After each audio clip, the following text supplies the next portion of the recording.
It is 10 a.m. on Monday, May 8th. I call this meeting of the Wichita County Commissioners Court to order. Everyone would please stand up. Commissioner Beecham is going to give our invocation. Pray with me, please.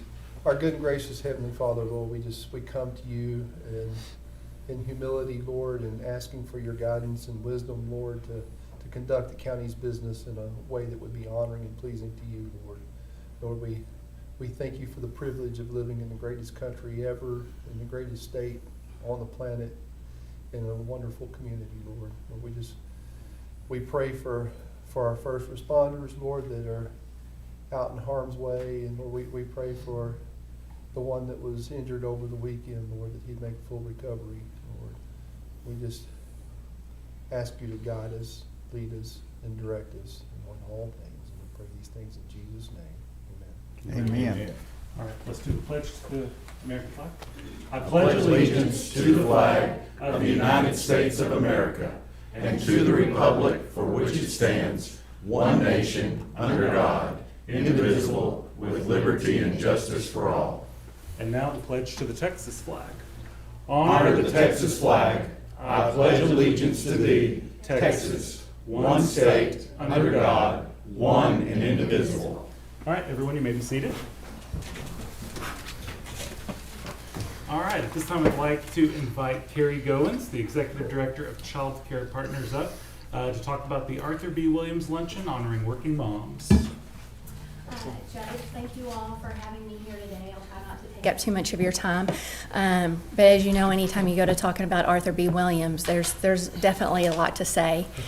Child Care Partners has been around over 100 years, and as we started looking around, although Arthur B. wasn't with us 100 years, she definitely was at the very beginning of Child Care Partners. Child Care Partners started out by the Federated Women's Mission Society in about 1918 and slowly evolved very grassroots into what we have now, where we serve almost 200 kids every day. And it was just started on the need that they'd actually seen a lot of children and families living in poverty along the riverbanks. And Mrs. Kemp and the Mission Society decided they wanted to do something about that. Many of the men in the community were away at a war and women were working, and the fact was that there just wasn't anyone there to take care of children. And that's exactly what Child Care Partners still does today, is that we protect children and strengthen families through early education, child care, and social services and wraparound services. So after losing Arthur B., we knew immediately that we wanted to do something to honor her. And as we began to think about what that might best be, I don't know if you all know, but Arthur B. was a single working mom as well. And of course, she really began her career pretty much right here in this courthouse many, many, many years ago. If you know the story, she kind of started out as a court bailiff and definitely broke all the glass ceilings as she went, becoming the first JP, the first African-American woman JP, becoming the first African-American councilwoman. And so we wanted to do something to honor her, and the fact that she was a single working mom just fits in really good with Child Care Partners. About 80% of the children we serve every day come from single working moms. So we scholarship, at least in part, 100% of the kids that come to our child care centers. We have 5 across the city. It's through different programs, but a big piece of it is fundraising, and that's a big piece of how this luncheon fills those needs for us. All of the money that we raise during the luncheon will go to scholarship the children of single working women. So we're very excited. This will be the first annual on Friday from 11:30 to 1, and we still have seats available. You can go online to our website, and I brought you guys a couple of invitations to take home, and we'd love to see you there, and just thanks for this opportunity to come and speak for just a minute. Thank you. Give those details again for when the luncheon is. Friday, 11:30 to 1 o'clock. And located? Oh, the forum. 4. Thank you, guys. Thank you. Oh, Carrie, did you say if folks want to call to? They can call the office, or they can, on that thing, it's childcarewf.org, and they can go online and get their seats. Okay, thank you so much. Thanks. Okay, at this time I'd like to invite Katrina Mitchell up. think she's got some kiddos to recognize and Great. present. Ethan and Charlie, you want to come up? So last month we came and we brought some of our livestock exhibitors who'd gone to our major stock shows. Our other kind of big project in the county is our shooting sports program. So I brought a couple of 4-H'ers who have done really cool things, and they're our coaches, if they want to speak to very briefly. But shooting sports is a big project in our county. All of our coaches are certified through the state of Texas through 4-H. They go to a 3-day training and learn, and our main importance is to keep kids safe, which has been a 100% record right there.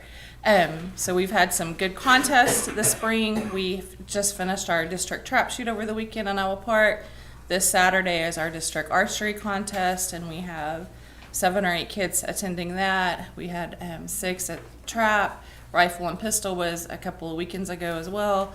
So shooting sports has been every weekend, it seems like, back to back to back. So I'll let Charlie and Ethan kind of talk about what they have done and what they've accomplished so far. If you'll introduce yourself and then. My name's Ethan Kaysen, and I've been shooting archery for 4 years now. And I did Houston this year, and I placed in the top 20. Wow. Outstanding. What's your hometown, Ethan? Burke Burnett. Awesome. My name's Charlie Norwood. I'm in 6th grade and I'm 12 years old, and I participate in 4-H shooting sports. I shoot shotgun, rifle, and pistol. My coaches are Roger Crones, Brian Davis, and Lonnie Coley. I enjoy shooting, and I've learned that if you practice hard enough, you can achieve great things. Last year I won District 3 Junior Top Gun, and this year I won 1st place intermediate pistol. Thank you. Wow. Awesome. Outstanding. So all of our coaches, Donnell Ivy is with our Cowpoke City 4-H club. She has been a long-time 4-H coach. She moved here from the El Paso area where she was a coach. She is heavily involved with shooting sports at the state level and national level. And then Roger Crows is with Northwest Texas Field and Streams. We've had a partnership with them since I was little and in 4-H, so we're not going to say that number, but they have hosted the district rifle and pistol match for probably that long as well, and teach classes, rifle and pistol and muzzle loading and trap and throughout the year for us. So we can't do it without our coaches. Danelle has ranges at her house out near Electra, and so she spends hours every week with those kids, working and preparing them for contest and all the life lessons like Charlie said. Yeah. So we Great. appreciate them very much. Fantastic. I've got a question, Katrina. It's just because I don't understand. On the boys, these boys that participate, NRA certification for their hunting license when they're old enough, did they achieve this through our 4-H program, or is it a offshoot of NRA? How does... The hunter's education class is something separate. I know Field and Streams has taught that. Ag teachers can teach that in their classroom. Danelle, I don't know if you've taught hunter's ed. The local game wardens Yeah. teach ours. The game wardens. Okay. And is that required both archery and Do rifle? you have hunter's education? Here, I'll- Come on up. Gee, I just spent 5 days in Kansas. Okay, so hunter's education is not required to participate in Texas 4-H shooting sports or national 4-H shooting sports. You must be 8 years old and in the 3rd grade and not have exceeded 18 years in your graduating year. We do not require hunter's education certification because we do a large variety of things. However, we do encourage our kids to get it because our goal is not competition. Yeah, we go compete. Yeah, we love the heck out of it. Statewide, this past year, 3 of the top 4 placing Junior Olympian tournament competitors were Texas 4-H'ers that my kids compete with when they go to state games.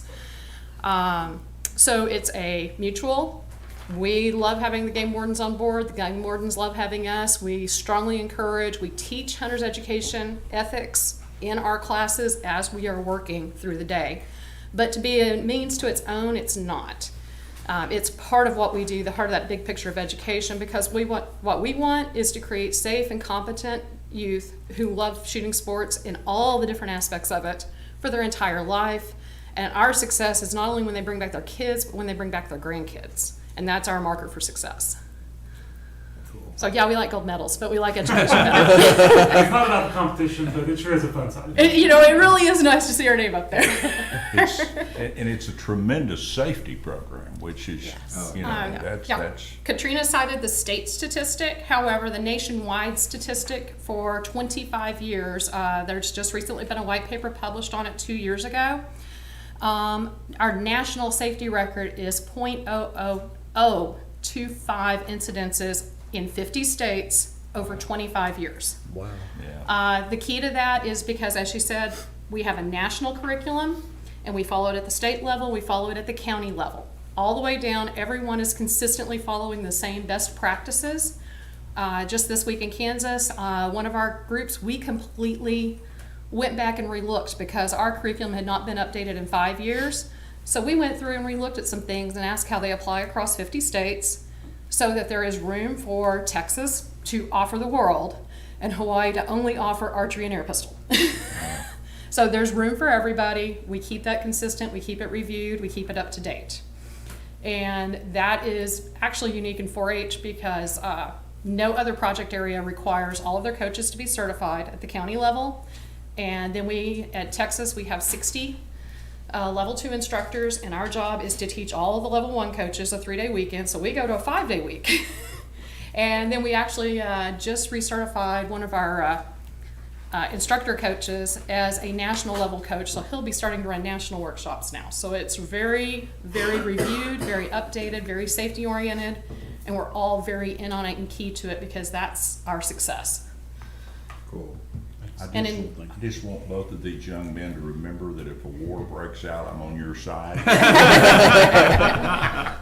One of the great stories on that, because it's really kind of funny, is about 2001, however long ago that was, when I was still in El Paso. We took 3 teams to a national tournament, and we're in Vandalia, Ohio, and all of a sudden a ceasefire's called on the range. This entire range, it's a mile long, nothing but 4-H trap shooters. Ceasefire's called. Every kid is told to not only unload their ammunition, but to leave their bags up on the line and take their firearm. We're all like, this is weird. This is a new one we haven't heard of. And about 3 minutes later, Air Force One lands. Wow. Wow. So it was like, aha, got it. So we always say, yeah, if anything happens, we got you covered. Charlie got to compete this weekend. Field and Streams had a state match, adults, kids, everybody. And he got to compete with some of the top 3 shooters in the country. Wow. So that was a very Wow. wonderful experience just to be there and shoot alongside those top shooters in the country. We're hosting a 4-H camp July 24th through 28th, and one of the days we are working with Field and Streams, and we're going to introduce kids that may have not already had the experience to air pistol. We're going to have the game wardens. We're going to do a little bit of hunter safety, some gun safety. We're going to go out and cast and learn how to fish, and so every day is something a little bit different. So give them that exposure to what 4-H offers and hopefully get them in for the next year. And that same week, we have a young man who'll be in Grand Island, Nebraska. He's one of 36 Texas youth who was selected for the what we call our national team, because Texas generally wins the national tournament. And he'll be competing on the muzzleloading team. This is his second visit to the national tournament. Last year, he was on the recurve team that placed 5th in the nation. All in all, as a county, in the last 5 years, I want to say we've placed about 22 total places on the national team. So we are very forward and present in the state. I guess the top kids there. So we are there. Good. Well, Ethan, Charlie, congratulations. Thanks for coming and talking to us today. For the coaches and parents, thank you all for what you do. And I always love getting to hear what 4-H is doing when y'all come in here. So thank you. Oh, Roger wants to say something. Yeah, can I add another dimension to it? I'll take it a different way because everything she said goes, yeah, it's absolutely true. Yeah. I'm Roger Crows. I'm Executive Director of the Northwest Texas Field and Stream Association, and we've been partnering with 4-H for God knows how many years. This year event, 141 kids, over 360 people there. They shot on 3 different ranges, okay, over 6 hours. You know the safety incident? There was an incident. You know what it was? An adult picked up a target. Stapler doesn't work. Click. Stapled his finger. Required a bandage. That was it. And typically, we never have anything. The reason is when you teach kids, okay, first of all, this is going to sound like heresy. Safeties are not used in competitive shooting. We work on commands. We give you the command. Charlie, first rule of gun safety. Always keep your finger off the trigger. No, gun pointing in the right direction. First rule is always keep the gun pointed in the safe direction. Think about that. If anything bad happens, nobody gets hurt. So muzzles, the right direction. Second rule, keep your finger off the trigger until you're ready to shoot. Last rule, always load the gun when you're ready to shoot and unload it when you're done. And that prevents all these cleaning accidents you hear about. So safety is paramount. In the first 3 hours of the course, they get that. They are safer than any of the adults you're going to see on a public range, for sure. Now, not touting Charlie enough, he shot in the state indoor gallery matches and the sectional. He came in top junior. And the age to go to the top shooting programs in the country, national matches, Camp Perry, Ohio, 14. The only way you can go is by special dispensation. He's been granted that, so he will be firing at the highest level in the country in the national matches. Wow. Awesome. And we as the Field and Stream, we're dedicated not only to shooting sports, fishing, hunting, archery, and we do teach hunter education. We have a lot of instructors, and this is what we do. Thank you. Thank you very much.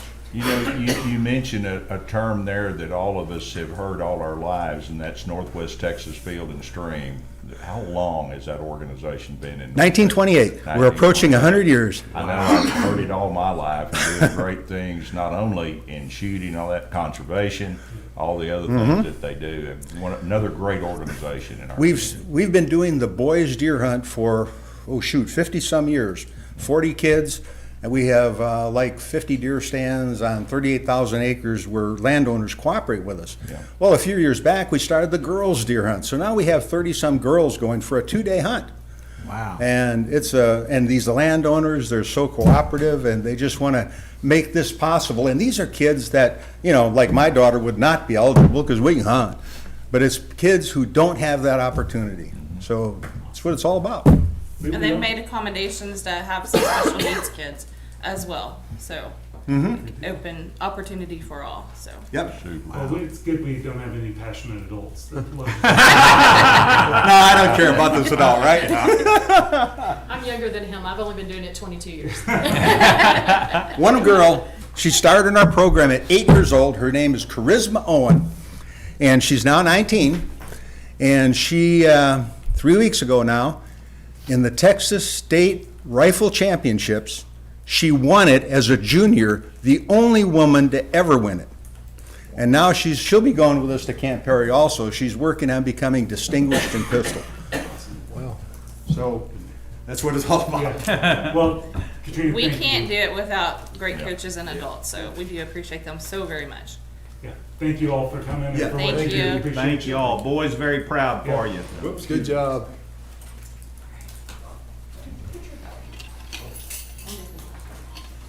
All right, do we have any other presentations at this time? Okay, it is 10:19. I'll open us up for public comment. As a reminder, this is a time for the public to come in and make comments, not for action to be taken by the court. We ask that anyone who makes comments keep them to 5 minutes or less. Do we have anyone who wishes to make public comment? Yes, I do. One of our community's big hidden secrets is Team MSU Cycling. They are, every year, they place very highly in the national championship. So over the weekend was the college national championship in cycling. We had 2 competitors place extremely high. We had Arnold Amela, and I'm sorry if I pronounced the names wrong, finished second in individual time trials. So that's just man and machine going as fast and as hard as you can. so second place. And we also had Dusan Kalaba finished first in the criterium and first place in omnium, which means he won the weekend. So national champion. Wow. So every year we bring home national championships in cycling to MSU. That's awesome. Well, very well Yeah. done. Thank you. And a new coach this year, so that's even says that much more. So the program continues to be strong. Excellent. Do we have any other public comment? Okay, it is 10:20 and public comment is closed. This time we will move on to consent agenda. Does anyone have any? Judge, I have Questions? a list of these. I don't know, a couple of them, I would like to pull them down if we could on 9 and 10, Pull to general business? please. Okay. And then the 7, what is that?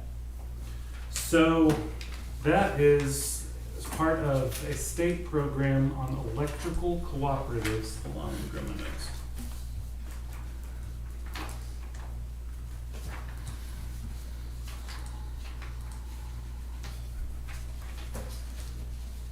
So when electric cooperatives lose contact with a previous customer, they will sometimes report to the comptroller any capital credits that came about that that person had on their account. And then Texas made a law in, looks like 2015, I might be wrong on that, to allow for counties to apply for a portion of those credits that they just apply to the comptroller with. The comptroller takes a formula and then distributes those across the state. So this would be for me to sign the form that would allow us to apply to the comptroller for And anything it's, that would be. so it's outside necessarily too of Wichita County? No, we are only eligible for any credits that might come in for customers in Wichita County. Okay. And, perfect. And then on item 12, Patrick, do you know on this particular thing, and I think it's a repeat of approval, it just came in a little higher on the repair, but do you know, is that something that we were at fault or the other party was at fault? No, I don't remember. Okay. I asked on Nancy this morning to take a look, and I think that we're missing a piece when we do these going forward, that maybe we go ahead and we put the line to be approved, but we don't mention about has the insurance been done? And so this way, this would certainly be one we'd get a little money back on if they're at fault, but they'll also go catch that other money, hopefully, so. Okay.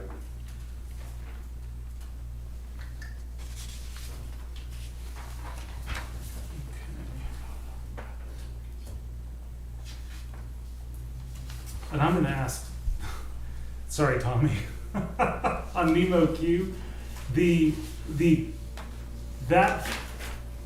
that new service, what are the customer service impacts? How is that gonna improve the experience for the customer with the Nemo Q? Judge, they often say an expert is anybody 100 miles away from home with a briefcase. I don't have a briefcase this morning, but this is almost a game changer across the board from a scheduling and more or less just moving people through our lobbies in a far more efficient fashion. It's kind of the same concept to kind of dovetail off what Commissioner Beecham wants to do with jury duty service here in Wichita County, but a great deal of it is just how we can schedule and move people through our lobbies. It's smartphone, I mean, it's got all the whistles, bells, power windows. Like TxDOT does with where you have to schedule to go renew your license. Yeah, exactly, Cheryl. I mean, you can do this all, the only one we backed away from is that we didn't have enough, just didn't have quite enough volume, Judge, to justify it at Electra. So we'd like to bring on Burke and Iowa Park. And then the vendor worked with us, Jeff, to suspend the price that they was going to charge us, Cheryl. They're going to honor that for I think a 365-day period. Probably the smartest man in the room on this deal, and I'm not going to put him underneath the front of the bus, is going to be our IT director. Brendan set in on the demo on this, I think, back in January. But Brendan has some experience. I think Tarrant County uses the same system, Judge. I think Collin County may be on it. It's a very good product as far as anything off the back end, as far as wrinkles with how it rolls out works. We haven't had any type of bad recon or any bad intel as far as, buying something that we think we'll be unhappy with. And like I said before, this is something that was kind of part of the remodel to begin with, to go out and to spend the kind of money that we are spending, and then kind of add this to it. This will certainly help. I think this will be a big help across the board with all the public, Judge, but I really think our veterans and a great deal of our military, especially with our Burke Burnett office fellows, that'll work real well with. But it's got the back side of it, as far as the analytics, there's some good management tools with how you can actually see how your deputy clerks are handling what type of transactions and the manner in which they handle them very easily. And if you got deputy clerks that are far better in one aspect than maybe than somebody else, you can actually direct those type of appointments to that clerk. So in other words, you kind of get a bonanza off the back end of that too. So there's quite a bit of management analytics to the backside of it, let alone what it does with expediting customers through your lobby. Well, I'm excited that the two main places that the average resident interacts with county government, jury duty and taxes, we've made strides to improve that experience a lot and make it more efficient and easier for folks. So thank you for bringing this to us. We're gonna need to pay this out of 409. It is not a permanent improvement. It's not been budgeted in the remodel to my knowledge, so it'll need to be paid for out of 409.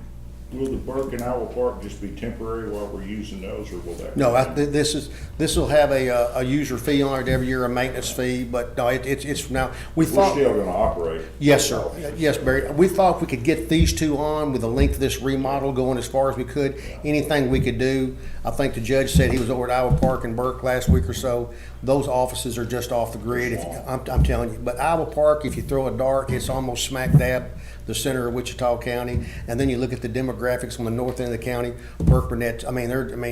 It's busy. So if we could get this in play and then park the rest of it, like I said, our vendors agreed to honor the price. When the annex does come online, Cheryl can cut them a check. We'll get that paid for, and then bring that online when the annex is finished. Any other questions? Thank you very much, sir. Thank y'all. Appreciate your consideration.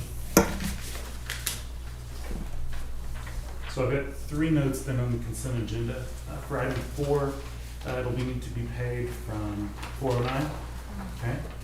And then item 9 and item 10 have been pulled down to general business. Motion to approve. Wait, on item number 8, it says reimburse me on that. That was actually paid for with county credit card. Oh, So it Well, was no reimburse coming to me. so let's just take it off then? Yeah. Well, no, you still need to deem it a public purpose because the county cannot pay for food unless the court deems it to be a public purpose. Well, let's deem it to be a public purpose. I mean, Not a I agree it reimbursement. is a public purpose. And not a given its reimbursement. Yes, but it just will not be a Change reimbursement. the line item to just deem it a public purpose, Yes, be paid for from Department 560. yes. Okay, got you. Even with that change, I'll still make the motion. Does anybody second? No. I'll second. All right, we've got a motion by Commissioner Fincannon, seconded by Commissioner Beecham to adopt the consent agenda as amended. Do we have any public comment? All right. Motion's been made and seconded. All those in favor, please signify by saying aye. Aye. All opposed, same sign. Motion carries 5-0. All right, then at this time, we will take the item number 9 that was pulled down. Motion to permanently move $3,000 from interpreter fees, line 504130, to add to maximum salary compensation for the current bilingual receptionist, position 21, line 501200. Line 504130 for interpreter fees should be reduced by a total of $3,614 to be a budget neutral transfer. Commissioner Watts, did you have questions? Yes, first off, this is happening where? Public defender. Public Defender, Dave. And so I'm assuming right now, and this is why I wanted to bring it down, is basically a salary increase on this position. And it always seems to come up in the, after the fact, but in the event this person didn't stand, we would roll backwards to reassign some interpreter fees and pull that position back to what that would be? Yes, that is my anticipation. Before adding this to the agenda, before requesting it be added to the agenda, the auditor had some time to speak with me about it. We discussed various options. This is the best and simplest option we came up with, and my anticipation is if she gets promoted, I'll come back to y'all and move that same $3,000 with her because it is designed to be a compensation for a service she's already providing and saving us a ton of money on by translating, very routinely translating evidence, translating for our clients, which as we mentioned here, I don't know if you guys remember back in the last budget session, there's no Spanish-speaking attorneys on the appointment list anymore. The court administration used to offshoot those cases away from us to Michael Valverde and Steve Bjordeman, and Steve unfortunately passed. Michael Valverde's removed himself from the appointment list. That means they all come to us. So we've had an influx of Spanish-speaking, exclusively Spanish-speaking clients. Thank goodness it hadn't been overwhelming yet. I am concerned about that. But so far we haven't had to use any translator fees because Christina, who's the individual in that position, has done an outstanding job, not only as a receptionist, but also as a translator. So that's why I'm asking for that move. And yes, it would move along with her. And if she left, I'd come back to y'all and reduce it back to where we need it, wherever that lines up. I typically try to get parity with the other similarly situated receptionists across the county. Does the state or the courts require any type of certification on the interpreter that she has, that this is part of? That's an excellent question. To translate for trial, if we were in trial, she would need to be certified. She's not certified, but the courts do not require any certification pre-trial or for plea bargains. Now, for plea bargains, we'd waive it if she were standing beside us in court, which is pretty routine. In fact, we don't have any certified translators here. Anna is the person we've been using. She used to work for A to Z. She charged $100 an hour, and she was not certified.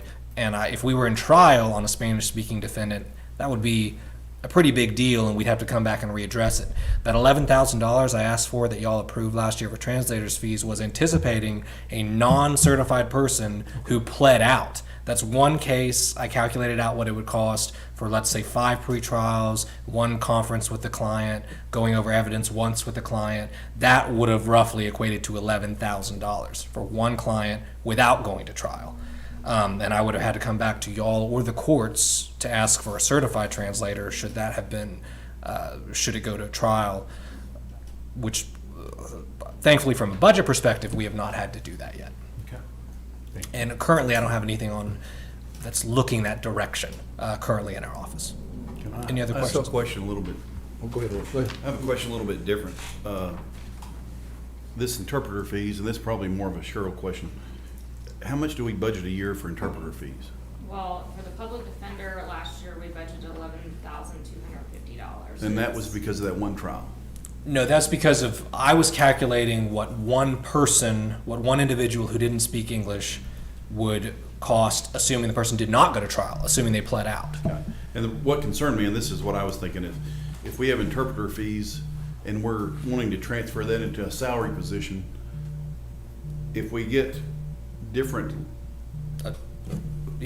arrested people, but we need separate, something other than Spanish speaking, Asian, different things that we don't have interpreters for. I didn't want to be taking money away from our interpreter budget that we might need for another language and just giving it to a bilingual person that speaks Spanish only. Right. I mean, I don't want to take fees away from that if we end up needing it somewhere down the road. If they, they arrest 15 people that are not Spanish speaking that we're gonna have to go to trial on them. You need to have that still, so. Right. Well, it wouldn't leave us in too much of a lurch because we can always go to what we've done in the past, because we've never, until I pitched the budget last year, we've never had interpreters fees, and we've had deaf people routinely. So we have sign language interpreters. We've used, let's see, Yeah, it's Helping usually paid out of Hands. a different We've department. also. But it comes I know out of we've arrested a lot of indigent Mandarin defense. speaking people in the past, Mm-hmm. and it's hard to find people to speak that. So we can go to the court and ask for, just like we do for psychologists sometimes, we can go to the court and ask for funding, and that's what we've done in the past. This was just anticipation of moving faster than going to the court. I wanted, again, a little bit of money in the budget. So the question is it taking away from that line item? Yes, it is. It's taking $3,614 away from that line item. That leaves us with, oh boy, I haven't calculated that out, but it leaves us with $8,000 or $7,500 for other interpreter fees that we may still end up using. And I wanted it to be a budget neutral request. And she's provided us with at least, by my calculations, at least $6,000 of savings to now, and we're only in about May.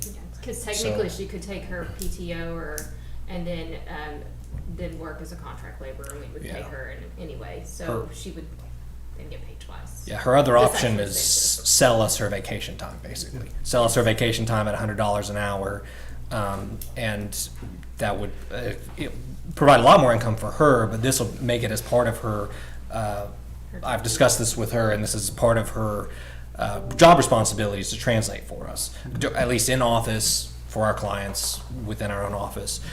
Court, again, she's not certified, so she can't test, or she can't translate for trials. But again, I couldn't lose her for a week at trial, to be honest. I mean, she's an extremely good receptionist, of which I need someone there, and I couldn't lose her for a week and stick her in trial anyway.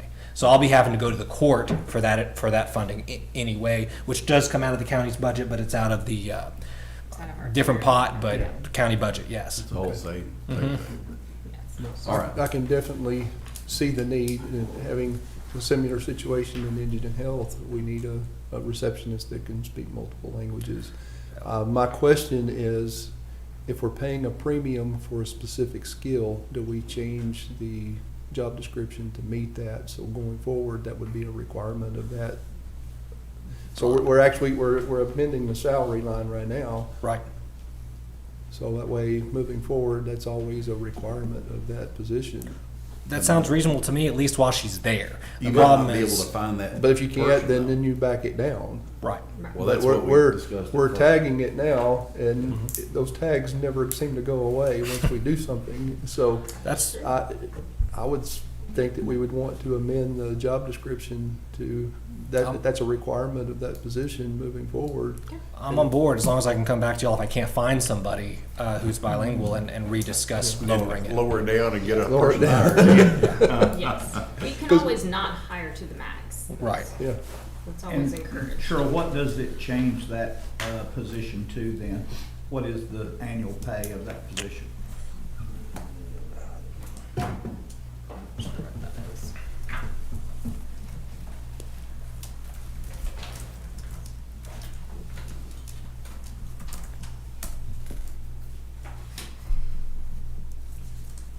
What is she making currently? I want to say it's 37 something.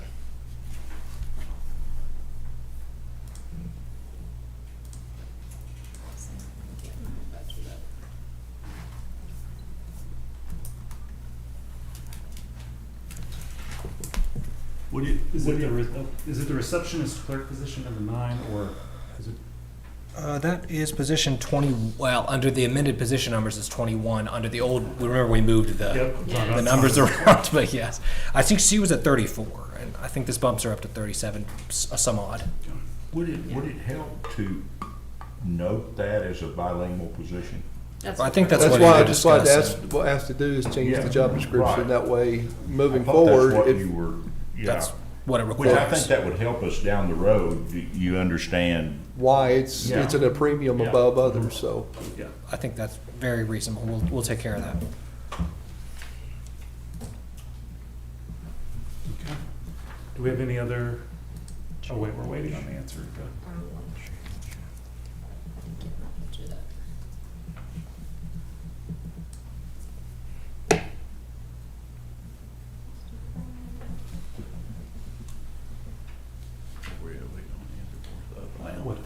salary's gonna be.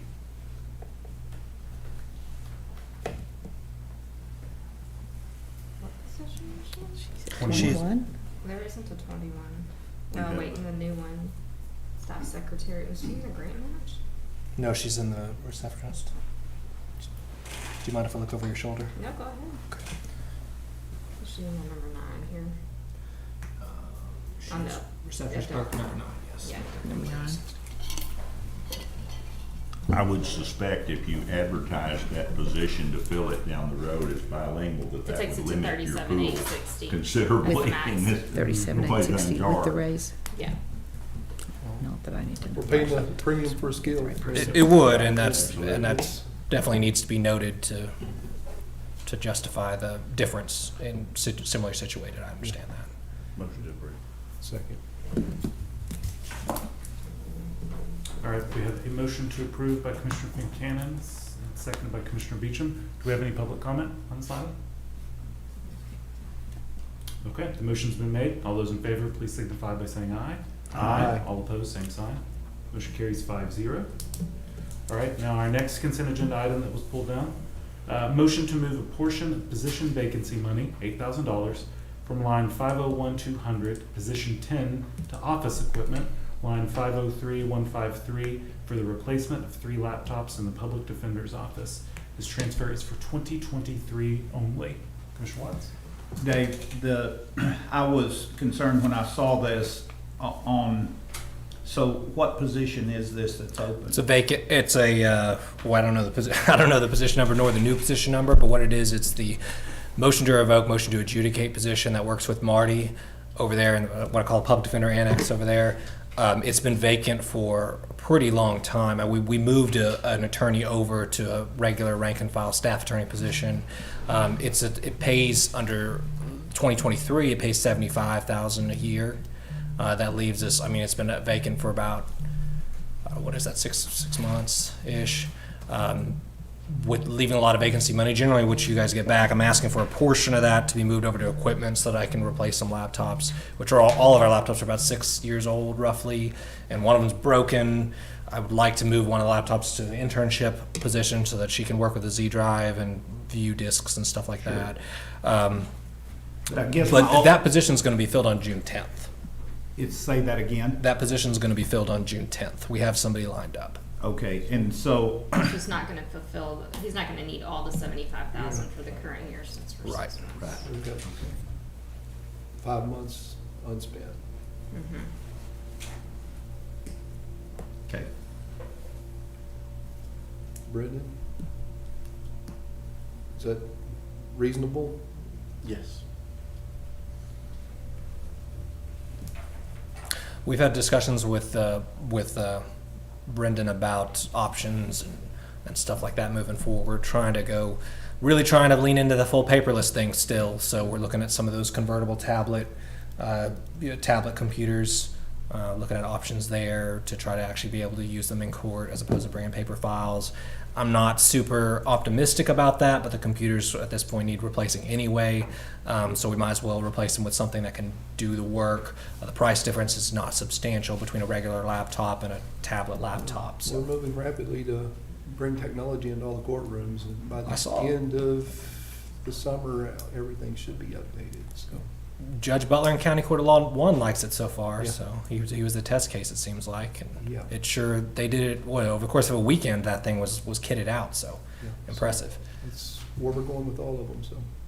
So I am glad to know that you are able to fill that position, and it seemed, do you think, I know you have went above and beyond trying to reach out and grab different ones, and is that being successful? It's been, this hire is going to be an in-county. It's an in-county hire from the private bar. So, yes, I mean, I've done some interviews with folks, but they ended up taking jobs at, a couple of them at Metroplex type, Houston, Dallas, Fort Worth, and then one of them took a job in San Angelo office in Abilene. So that one, I wish I could have, I can't really compete as far as culture-wise with the Metroplex, but man, I would like to think I can compete with Abilene, having been there. but no offense to Abilene, I guess, but you know, sample size is fairly low as far as what I'm seeing. Yes, it's been somewhat successful. I mean, I'm reaching out, establishing relationships with these folks. I mean, I get people have applied, and I've had some interviews, but then there's like 5 applicants per government job at this point. So they kind of have their pick. Excuse me, the reverse. Right. Excuse me. Yeah. There's like 5 government jobs per applicant, so they have their kind of pick of where they want to go. And I've been impressed that people even have reached out and applied with us. This particular hire, though, is an in-county hire. And then we'll be staffed up on lawyers, on everybody, actually. We'll be full up, hopefully for the foreseeable future. I don't see anyone leaving in the near future, but you never know. But I think my office, I'm very happy with my office right now. I'm very happy with where they're at. I think they do really good work. They're very efficient, and they do a good job. And that's what I like to see, both of those things. So right now they're all doing good work, and I want to keep them all. And I anticipate this hire, which I made an offer on this morning, which he's accepted, will be a good fit also, especially for that position, which is motion to revoke, motion to adjudicate. Those are fast-moving, non-jury trial cases. So they're often contested, but they're not jury trials. So they just move fast. They're bench trials, and I think he'll do great in that spot. So that's I would think filling an internship would be a real step forward in trying to, get somebody hired. That we've been very fortunate with. Yeah. We've had some good intern applicants, some good interns so far for that have produced a lot of work product for that matter, because since we're paying them, I'm using them 20 hours a week to produce good work product, scanning, digitizing, going over medical records, stuff that I'd be spending time doing if it weren't for them. And to bring one into a situation like you said, to a good functioning office, that's got to be a plus. So far, all the ones that have come in through official programs have been very, the program directors and the colleges have been very happy with it. They say they're actually getting work. They're not just sitting there doing nothing. They're like, can we send more people to you? Now, no, those are psych and sociology, MSU, UT, but I'm working on those law schools, and it's moving forward. It's just taking some time to get those folks, especially in the job market we currently have, which has just been really rough for us hiring. It's been great for law grads. It's been great for them. It's been really rough for us. I do anticipate that turning around. I mean, here in the next year or two, I think we'll kind of find a balance, the whole state. And that's what it's looking like to me. I'm kind of looking at the housing market, kind of sort of starting to fall on us a little bit. The jobs are becoming a little more attractive, or with health insurance and salaries, and everybody's bumped up their salaries, including y'all. Thank you for that. So that we're matching. So we're competitive with other regions that are our size. We are competitive, including Abilene and San Angelo. I'm a little sore about that one, to be honest. Losing that one to him. I mean, I know him. I know the chief down there, but it's that Australian accent. That's what got him. It is. All right. Thank you. All right. Any other questions? I'm sorry, I got off track. Any other? No, I'll make that motion. Second. Move forward. All right, any public comment on this item? All right, the motion has been made by Commissioner Watts and seconded by Commissioner Fincannon. All those in favor, please signify by saying aye. Aye. All opposed, same sign. We know. David, thank you. Motion carries 5-0. We know several of the commissioners down there in those locations, and we love a good steal every once in a while. That's all. Yeah. I said come back to me. When you realize it's not the place you want to be, just come back. Yeah, right. Well, thank you, Commissioners. I really appreciate it. Thank you.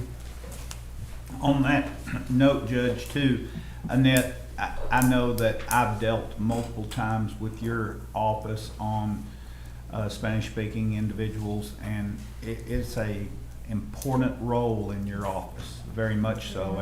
And you're capable, but you have another girl or two extremely capable, and so I don't know how you could do your work without that in your office as well. I've probably called out of my office several times and I don't have the other two there, so it works well. All right, moving on to our next item of general business. Review and approve the regular bills for payment and order county treasurer to disperse payroll and bill payments within 72 hours via U.S. mail, FedEx, UPS, or electronically, unless directed otherwise, or may be picked up and ledgered in the treasurer's office. So moved. Second.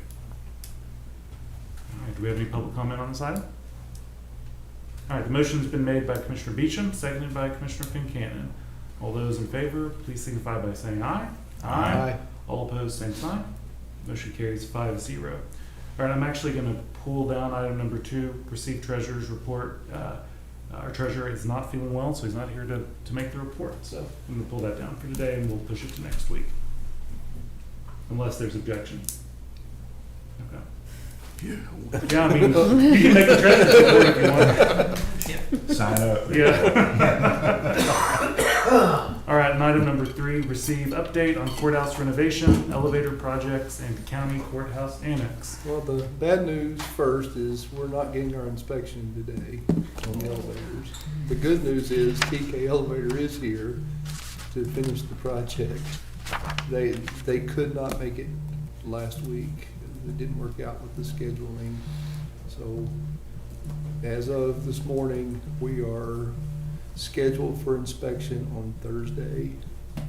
So maybe, fingers crossed, by the end of the week, we'll have functioning elevators. But they are here this morning doing the final test and balance on the new cart side. So that's a big step.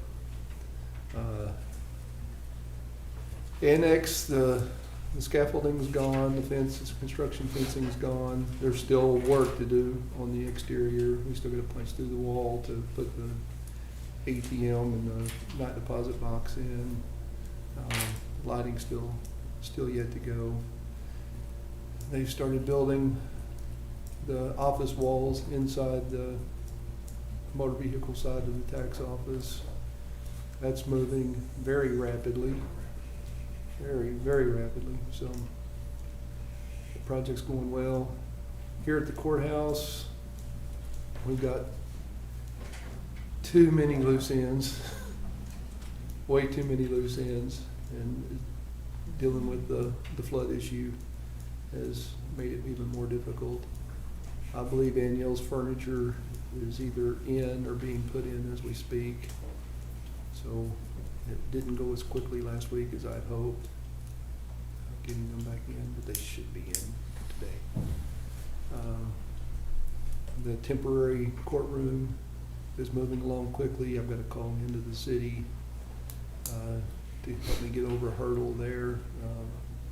In some requirements of electrical inspections that we can't meet because of the judge's bench, we can't have it built and plumbed electrically right now. I mean, it's going to take more longer time to get that done, and I can't wait getting that bench built before I put up the rest of the walls. I can't wait for it. So we'll see if they will come back for a second electrical inspection on just that bench area. On HR and district clerk have both moved into their new locations on the first floor. Those are still unfinished, though. What steps still have to be taken on this? Punch list has been, the preliminary punch list has been done. All that stuff's being worked on a little at a time. It's not as high a priority right now as getting everybody back in the office upstairs, so it's not moving as fast as it could. I'm having trouble getting painters. They've actually brought on a second painting contractor to get moving faster and things. So, but yeah, they're going through that punch list, and once that's completed, then we'll do a secondary punch, a completion punch on it. So, okay. So it's not forgotten about. It's just not happening as quickly as it needs to because of everything else going on. Just know Cheryl's chomping at the bit to get some To more finish. money moved. I don't know why at this point, we're substantially complete. I don't know, I still need a breakdown though. need a breakdown.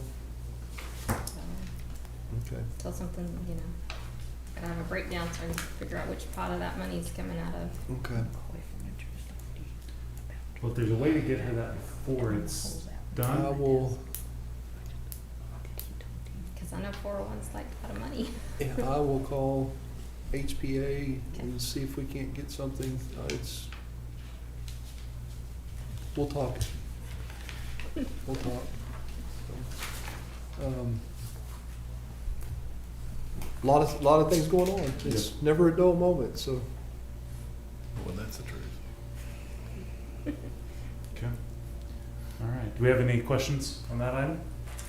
Mark, thank you for the update. Do we have any public comment on that item? Okay. It is 10:55 and court is adjourned.